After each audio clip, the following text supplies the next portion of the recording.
老師、同學，大家好，我係嚟自樂善堂劉丹學校嘅何正年。今日我想同大家講一個同我哋息息相關嘅話題——文化安全。你聽到國家安全，大家可能第一時間就會諗到軍隊或者警察，但係大家又知唔知道呢？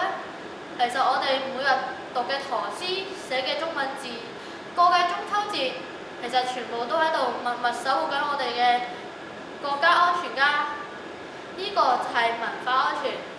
文化係一首詩、一幅畫，更加上係一個民族嘅靈魂。如果我哋唔記得咗自己嘅傳統，就好似一棵大樹冇咗根一樣。作為小學生，我哋應該可以點樣守護文化安全呢？其實好簡單，就係喺生活中學習，喺自豪中傳承。每次我同屋企人包餃子嘅時候，睇舞獅嘅時候，我都會為自己身為中國人而感到無比自豪。呢份自豪感就係我哋最強嘅文化盾牌。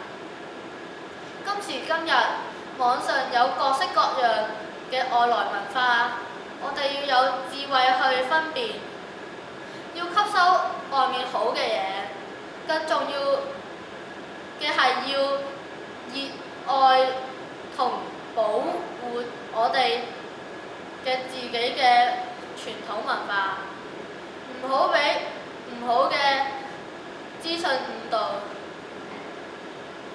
守護文化安全，唔使做啲乜嘢驚天動地嘅大事，多讀一本歷史書，寫好每一個中文字，講好每一個中國故事，我哋就已經係文化安全嘅小先鋒啦！多謝大家。